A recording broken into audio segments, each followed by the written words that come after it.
Protest, that's something that's extremely important to us. We don't need to learn from other people what freedom of speech is about. But we can tell people this: we don't think freedom of speech extends to incitement to violence.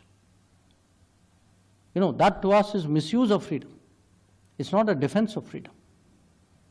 And I always ask people one question: how would you react if you were in my shoes? If it was your diplomats, your embassies, your people, what would be your reaction? Ambassador Bhaspati Mukherjee, former diplomat, with us on the show. Sumit Peer, senior political commentator, also joins us on the program. Mr. Rajesh Jauhri, senior journalist, also is with us on the program. Last but not the least, Colonel J.S. Sori, foreign affairs expert, with us on the program as well. Ambassador Mukherjee, I'll ask the same question that Dr. S. Jaishankar is asking of Canada. What would you do if something similar was done to your people in India? What would you do as a diplomat if something like this was orchestrated against your kind in the country of India? These are the questions that Justin Trudeau needs to answer. When he made those silly and unnecessary and unsubstantiated comments in the parliament, he not only accused India, not only did he lie, but he also brought upon a major threat, a major concern for all Indians who have been living peacefully in Canada, contributing to their GDP and making that country inhabitable for people from outside. You're very right. I'm very proud of Dr. Jaishankar's response. Basically, Dr. Jaishankar spoke for the whole of India when he made that comment. Because anybody who has any knowledge of political science and international relations would know that freedom comes with responsibility. So therefore, freedom of speech, which we also enjoy in India fully, maybe more so than in Canada, does not involve incitement to hate, incitement to violence, etc. And as he rightfully pointed out, as an external affairs minister, what on earth is he supposed to do if there are these messages flashed all across Canada, asking for the assassination of our High Commissioner, asking for the assassination of our Consul General, asking for hate against certain sections of the Indian diaspora there? There is no other option but for India to condemn these kind of incitements which are being made in Canada at the highest level. So I would actually say, Vineet, that we haven't done enough. We have suspended visas and we have asked them to downgrade their strength to our level. I think if they continue in this train, we will have to think of other measures. For instance, as an example, they have too many trade offices in India. We don't have anything to compare with the number of trade offices they have all over this vast motherland of ours. We should ask them to shut down their trade offices.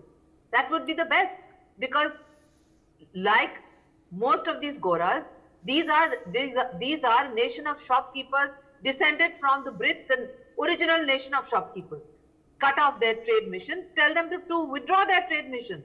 We can't do trade with such people unless their own people find the political will to bring this government down and put in place a government that is sensible and that can manage their relations with India. We are not going to be treated here like some banana republic or like some second-class state that the Canadian Prime Minister can tell our Prime Minister what to do, how to behave, make accusations which are unfounded, not share allegations, then run like a little brother to his big brother across the border and say, big brother, please try and frighten these Indians because they're not listening to me. It doesn't work like that anymore. It doesn't work like that anymore at all. That is why they have responded to Ambassador Deepak Bohra's allegations about cocaine in his aircraft. Why did they do that? They could have just said that it's nonsense, that they've given out a detailed press statement. Why? You have to ask yourself also that question, Vineet. They are highly sensitive to freedom of speech coming from India. But Ambassador Bohra exercises freedom of speech. We should all exercise our freedom of speech. Then when it pinches, they will know that freedom of speech comes with responsibility. Vineet. You're absolutely right. Sumit Peer, the situation has come down to this.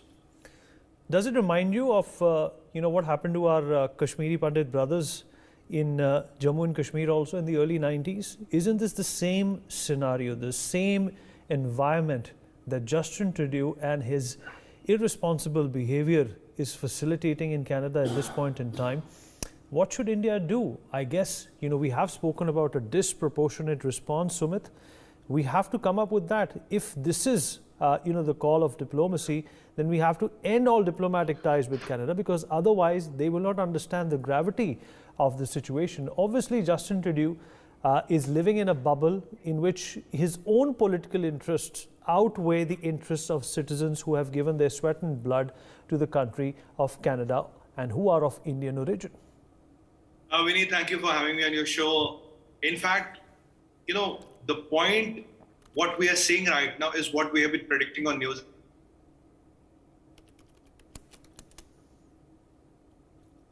Sumit, you're frozen right now. Sumit, there's a problem with your connection.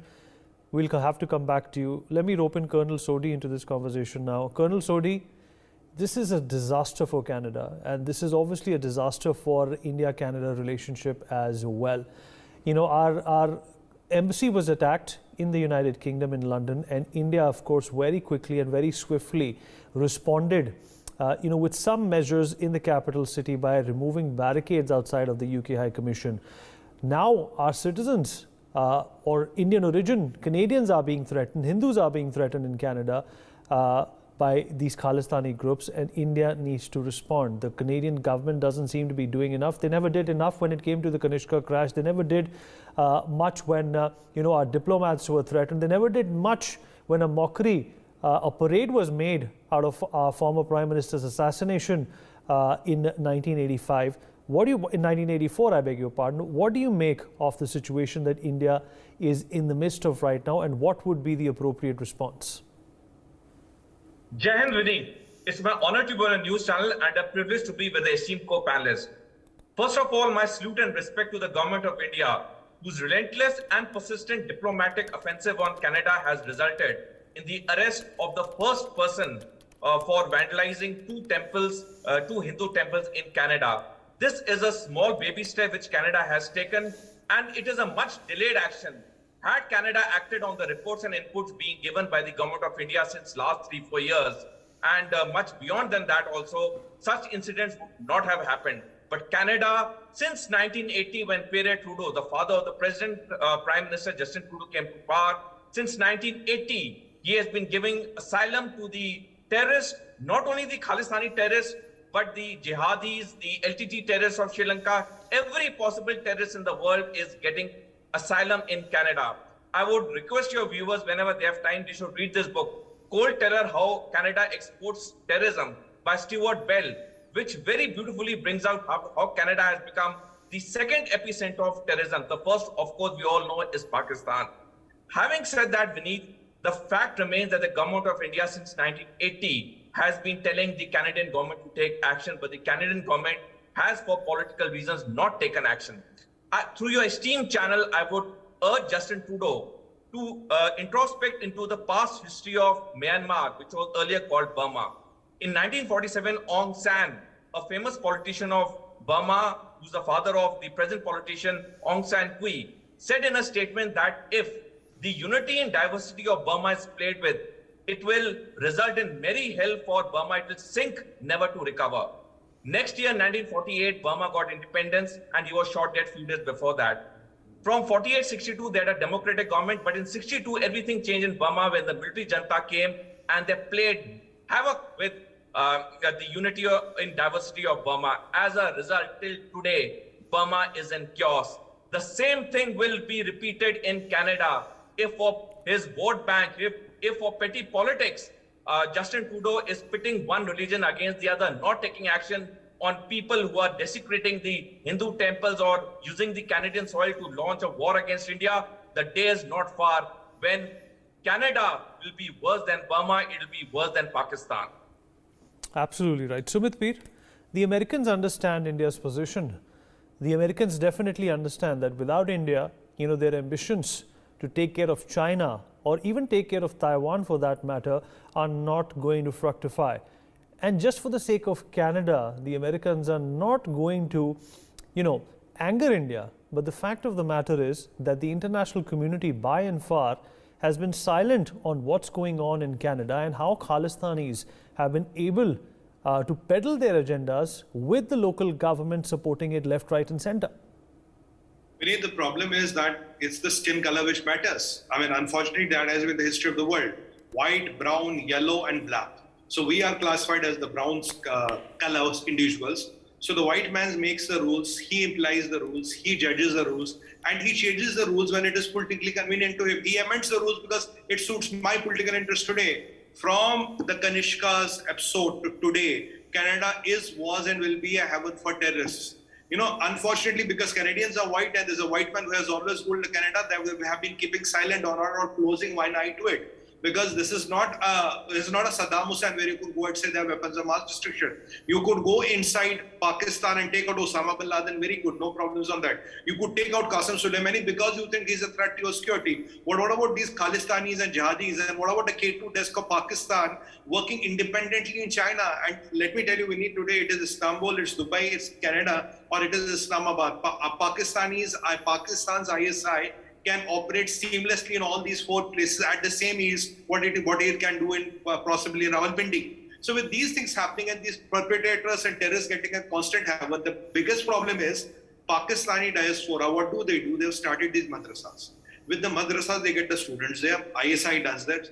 And when you pass out from a madrasa, you're given 97% marks. So what happens? You get an admission in a top-notch University of Canada at a very, very minimalistic fees or complete fees waiver. You graduate. Then when you graduate, you try to get a government job. Systematically, Pakistan's ISI has infiltrated every department of Canada and Canadian government through these, homegrown jihadis. Second is Khalistanis are one step ahead. They have got into the government itself. Because Jagmeet Singh is literally the part of the government. So look how beautifully K2 desk of Pakistan has been able to make Canada its playing ground. One, through these madrasa, university, and then government. Secondly, directly politics through Jagmeet Singh and this Khalistani Defense Minister of Canada. So if you look at the combination, and then if you look at the murder of Karima Baloch, nobody to be found. Ripu Daman Singh Malik, nobody to be found. All those high-profile murders that happened, nobody was found. Now nobody was found guilty. And for a terrorist like Niger, you are going and taking a panga with the world's largest democracy and the world's tallest leader, that's Prime Minister Modi. You can see how much of Canada is controlled by jihadis and radicals. And how beautifully K2 desk of Pakistan has been able to do its job. Canada is the Pakistan of the West today. You can't make it anything, but because they are white, because they are the next door neighbors of America, technically they are the 51st state of America, so sokun maaf hai. Let's not talk about them, let's close the one eye. I'm telling you, if this was a Middle Eastern country, don't you think Americans would have bombed them? They would have bombed them by now. If you are bombed since last 70 years, 53 times. But Sumit, why do you think Justin Trudeau hasn't made a statement after this vandalism? Do you think if something like this happened on a Gurdwara or if something like this happened to a masjid, he would be the first one to respond? Of course, he would have been the first one to respond because he believes, you see, Vinit, if I can be direct with you, a lot of people, I can't quote, say that before 2014, first it was KGB, then it was CIA who was running India through proxies. Now it is only after 2014 India is run by Indian. So they did not anticipate this kind of a response. They did not anticipate this kind of thing. The image of the India and the way India used to react before 2013 is because the political masters of that time used to dictate the terms to our diplomats. This is what you have to say. So, and Hindus, unfortunately, a Hindu has to always sacrifice of being a Hindu. Hindu has to always hide his faith. Hindu cannot wear a tilak. He cannot wear a moli. Everything what a Hindu will do is seen as communal and will be seen as divisive politics. So if a Hindu temple is attacked, it's okay. It doesn't matter. But if a mosque is attacked, then there's a problem. If a Gurdwara will be attacked, there will be a problem. But it's a Hindu temple and it's a Hindus. It's okay. Chalta hai. Koi baat nahi. Sab theek. That is a notion to me. Mr. Jauhri, is our softness being mistaken for complacency by Canada? And if so, what is the recourse that we need to exercise? I would like to, as three of you have spoken about the Kanish bombing, so I would like to just highlight a point that 38 years have passed and the Canadian government has not been able to complete the investigation. This is one thing. Prosecution is far away from it. So I No, think sir. The that Canadian incident government has not been able to complete their investigation. The Indian Yes. government completed its investigation and gave No. them a report in So, 1986. No, but I'm talking about Canadian government. So they are not able to compete. And when CBI, IB, they try to interfere, then their laws came between them. So this is one aspect. Second is we will have to look into when farmers' protests were going on in Delhi. I think if the government had done, because there were enough evidence regarding the role of Canadian forces behind those farmers' protests. So if we had acted appropriately at that time, I think such conditions could not prevail there. And lastly, I would like to highlight a fact of how Khalistanis are controlling Canada because of two major reasons. One is logistics and other is music. Actually, we know that whole of the logistic part is handled by Khalistan supporters in Canada. So they can easily transport one person, any outsider, any illegal immigrant to any place in Canada. This is one aspect, and any amount of ammunition, arms. This is one aspect. And second is music. Through music, they want to highlight, they want to showcase, and they want to whether it is Sidhu Moosewala in Punjab or the Shubh in Canada. So they always talk about gang war. They always try to highlight and to put the gang war and arms and ammunition, terrorism in a good state, in a good position, good aspect. So through music and logistics, Right, they are you're absolutely right, Ambassador Mukherjee. Yes. In fact, Mr. Jauhri is right. You know, there is an element of control which the Khalistanis exercise in Canada, but you know, there were voices coming out during the farmers' protest out of Canada. The government also, in fact, spoke about it. Justin Trudeau then also spoke about it. We did not respond to the trucker strike that took place in Canada. That was our philosophy. That was our policy. What do you think, ma'am, is the best recourse here without deviating from, you know, the character that India has maintained in these situations so far? And you've been a part of India's diplomacy for very long.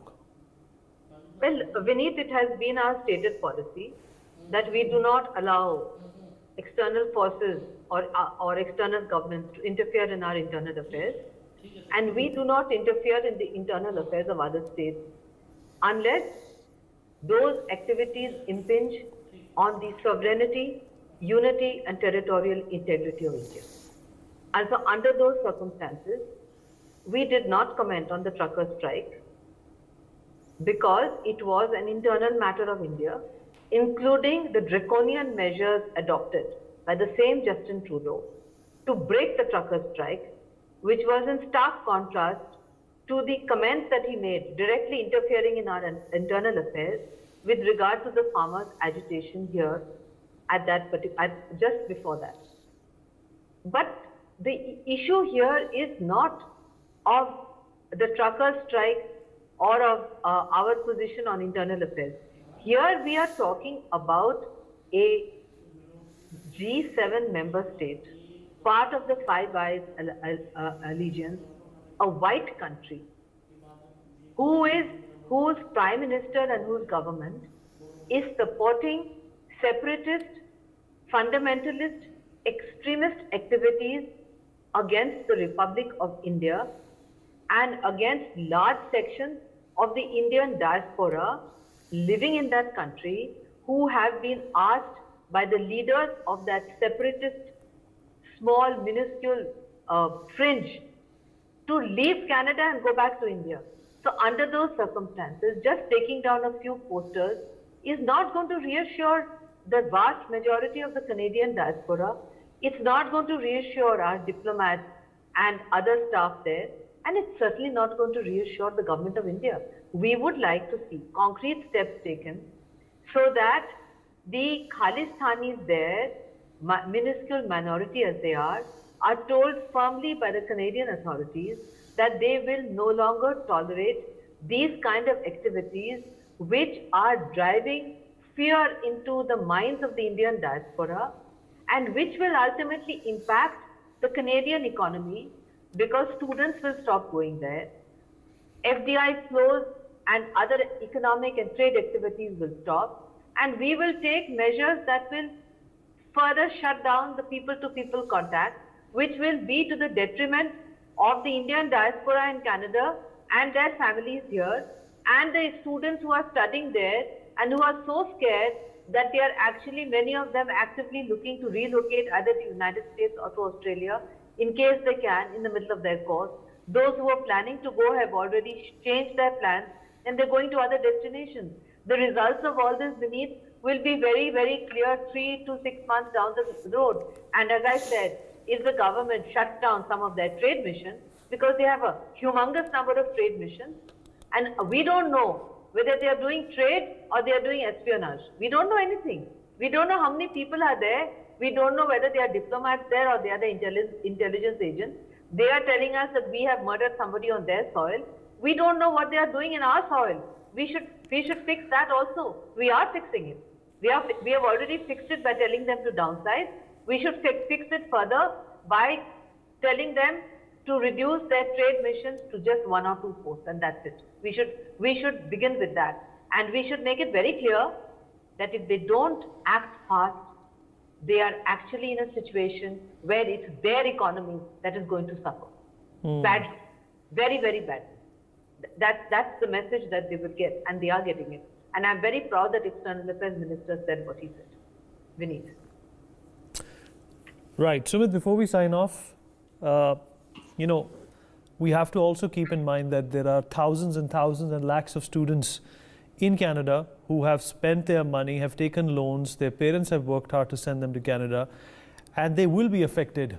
They will be bothered if diplomatic missions in both the countries manage or try to change their stance in any way and status quo is affected. This is indeed a very sensitive situation that we find ourselves in, but the fact of the matter is, Sumit, that why are we the only ones who have to understand the sensitivity of such a situation? Why can't the Canadians? The problem is that, this white man supremacy, very please, I'm white and I want to rule, I'm supreme because my color is white. That's the problem. Though, if when Bill Clinton was running against Senior Bush in the early 90s, his slogan for his election was, "It's the economy, stupid." And that's exactly what we should be telling the Canadians as well. I mean, that goes without saying, Vineet. If you look at the trade between India and Canada, we were 6 billion of trade surplus with them. But the problem is that whatever, Canada is doing, the biggest revenue comes to them from Indian students. Around 60,000 students a year is a lot of money. Then the most important thing what Canada gets from India, forget the trade, is competent, trained, young manpower who is willing to take those immigrations and go to Canada. If you have to really, really hurt Canada in the long run, if you have to really send them a message, $10 billion, people can still live with it. Stop sending students to Canada, reduce the trade missions, what Basmati ma'am said rightly, and you have to really make difficult for them, for Indians to go and immigrate to Canada. Because if you stop this, that will kill their future for next 100 years. That is the most potent thing what you can do. And moreover that, there should be tariff on their goods. Visa processes, whenever they should become stringent. And then you can have this airlines not coming to each other and all that. So all these things will impose more and more costs on Canada. And then in the diplomatic circles, you have to tell people, look, if you want to be cozy with Canada, you will not get as cozy with India because we have a problem with them. Today, world has chosen between India and Pakistan. There will be a time, we need 2-3 years down the line, people will choose between Canada and India. That is where I wanted to reach. And last point I want to make, Vineet, just 30 seconds. Vineet, this module of ISI was tried in Kashmir. They succeeded. Then they tried in Leicester. They succeeded. I have been warning on NewsX, and you and me have been discussing. They will exactly try the same thing in Canada. Because if you once let the diaspora leave, when you leave in a foreign country, you don't pack your house in a suitcase. You don't pack your goodwill in a suitcase. You don't pack your repute in a suitcase. You don't pack your shop and factory in a suitcase. How much can you pack? You can pack your clothes and you might not be able to transfer your money. What about your 20, 30 years of work which you have put there? Who will get that work? The game is that whatever Hindus have created, whatever the diaspora has created, when they flee, that will come on a platter to jihadis and Khalistani combo. That is where the problem is. We need this elephant in the room needs to be addressed. Because this happened in Kashmir, this happened in Leicester. I'm fearing the way it is going, it might happen in Canada as well. And I think that is the bigger thing what they are aiming at. They want to get this Male Ganimat, what they call in, as per the Islamic terms, this Male Ganimat, that the people will leave. Whatever their life, properties, whatever their earnings, goodwill is, they will keep them and they will be happy with it. Now, do still people want to go to Canada? Is this the Canadian dream? I want to appeal to our PR seekers. Hey, look at next 10 years where the Canada is going to be, and look at in next 10 years where the India is going to be. Then All right, take your Sumit. call. Take your call. Yeah, great points there, Sumit. We've run out of time. Nevertheless, thanking all our guests for being a